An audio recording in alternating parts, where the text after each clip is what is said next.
ধর্ম হোক যার যার, বড় মা সবার। জয় বড় মা বলে শুরু করছি আজকের ব্লগটা। তো পৌষ মাসের শেষের দিকে আমরা চলে গেছিলাম বড় মার দর্শনে।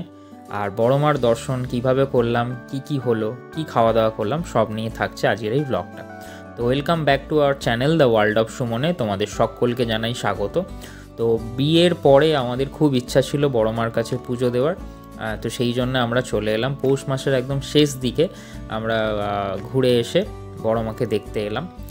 তো অ্যাকচুয়ালি বিয়ের আগে আমরা কালী পুজোর সময় নৈহাটিতে এসেছিলাম লাস্ট, যেখানে বড় মার প্রতিমা দর্শন করেছিলাম। এখন মন্দিরে দর্শন করতে এলাম, মূর্তি দর্শন করতে এলাম।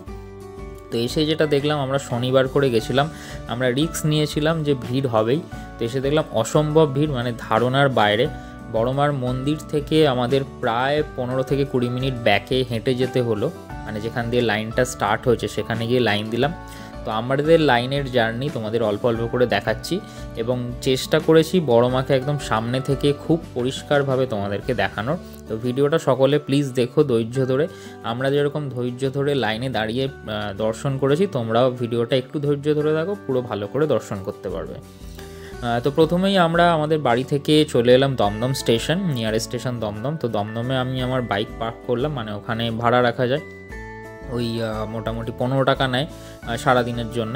তো সেখানে বাইক রেখে আমরা 10 টাকা করে টিকিট কাটলাম। দমদম থেকে নৈহাটি রিটার্ন কেটে নিলাম। স্টেশন থেকে নেবে আমরা হেঁটেই চলে এলাম, এখন হেঁটে 5-7 মিনিট লাগে।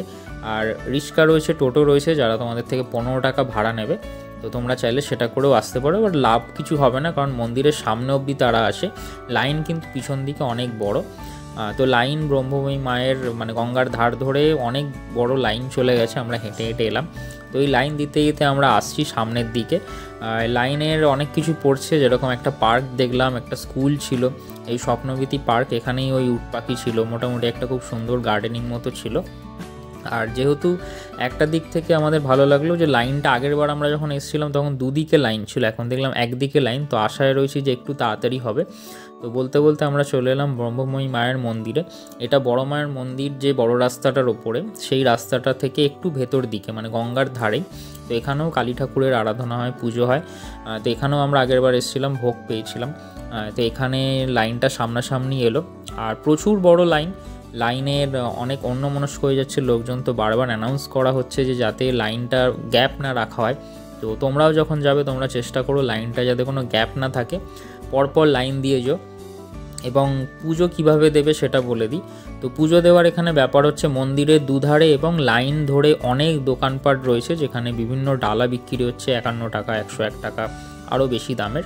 তো তোমরা সেখান থেকে ডালা কিনে সেই দোকানেই তোমরা তোমাদের জুতো খুলে ডালা নিয়ে ভেতরে প্রবেশ করতে পারো। আর এই সেই ঘাট, যে ঘাটে বড় মাকে নিরঞ্জন করা হয়। এই ঘাট থেকে বড় মায়ের মন্দিরের ডিস্টেন্স হচ্ছে প্রায় মোটামুটি পায়ে হেঁটে বলা যেতে পারে 5-10 মিনিট লাগে।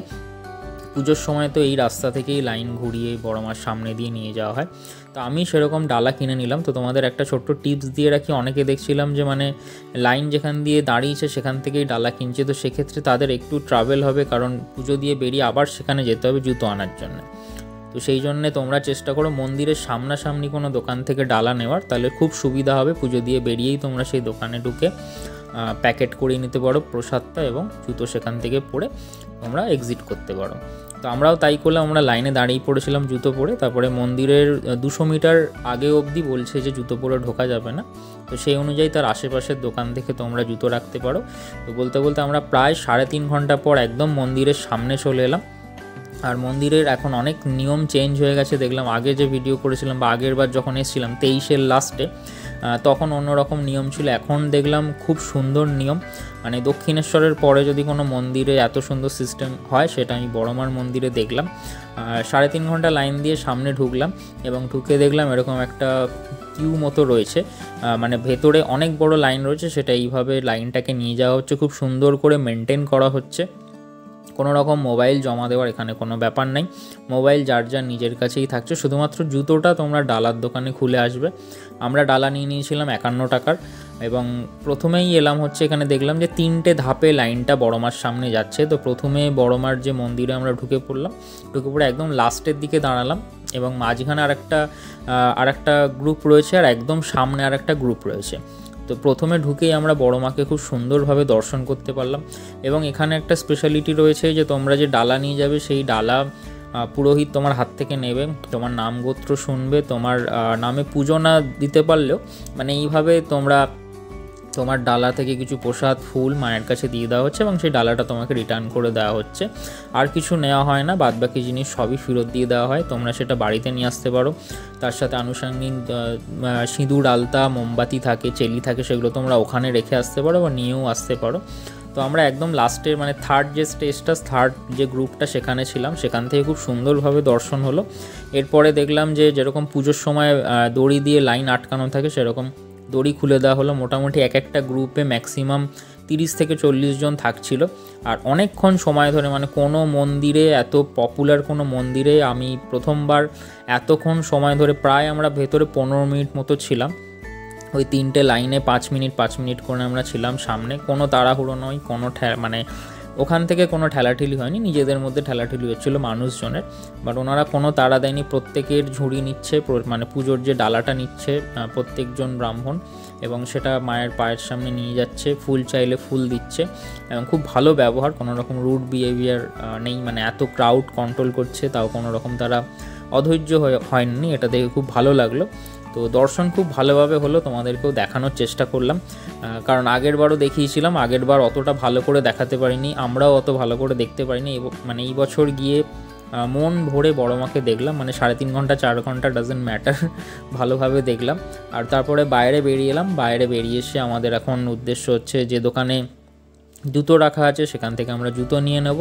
আমরা 51 টাকার ডালা নিয়েছিলাম এবং তোমরা চাইলে আরও বেশি দামের ডালা নিয়ে যেতে পারো। আর এই সামনেই দেখলাম একটা নতুন রেস্টুরেন্ট খুলেছে যেটার নাম হচ্ছে কলাপাতা। তো সেখানে ঢুকে আমরা একটু খাওয়া দাওয়া করলাম। প্রিয়া নিয়েছিল হচ্ছে ফ্রাইড রাইস আর আলুর দমের একটা কম্বো, যেটার দাম দেখছো 100 টাকা। আর আমি অর্ডার করলাম হচ্ছে একটা ভেজ থালি, যেটার দাম রয়েছে 60 রুপিস। তার মধ্যে মোটামুটি সবই রয়েছে, ডাল, আলু ভাজা, 2 রকম তরকারি, চাটনি, পাঁপড়, স্যালাড। তো এই দিয়ে মোটামুটি খাওয়া দাওয়া করলাম, কারণ সকালে সেরকম আমরা কিছু খাইনি, চা খেয়ে বেরিয়ে এসেছিলাম। তো খাওয়া দাওয়া শেষ, খাওয়া দাওয়া খুব ভালো। এবং আর একটা বোনাস পেলাম যে সেই সময় মানে ভোগ বিতরণ হচ্ছিল, আর এই হোটেলের যে দাদা তিনি ভোগ নিয়ে গেছিলেন আর আমাদের সকলকে একটু একটু করে খাওয়ার সুযোগ করে দিলেন। আর ভোগের লাইনটা তোমরা দেখছো, অনেক বড় লাইন। এটা হচ্ছে যেখানে বড় মায়ের আর কি কালী পুজোর সময় যে পুজোটা যেখানে হয়, যে স্টেজটা বা যেখানে প্যান্ডেল হয়, সেইখান থেকে কিন্তু এই লাইনটা পড়ে। মোটামুটি 200-300 জন লাইন দিয়েছে, 1 ঘন্টা ধরে এই ভোগ বিতরণটা চলে। অনেক মানে নিয়ে এসছে তারা প্রসাদ, খিচুড়ি প্রসাদ দেওয়া হচ্ছিলো, অনেকে নিচ্ছে, অনেকে বারবার করে নিচ্ছে। তো ওভারঅল খুব এক্সপিরিয়েন্সটা খুবই ভালো। মন্দির সকাল 8টা থেকে রাত্রির 8টা অবধি খোলা। ভিডিওটা ভালো লাগলে শেয়ার করো। জয় বড় মা।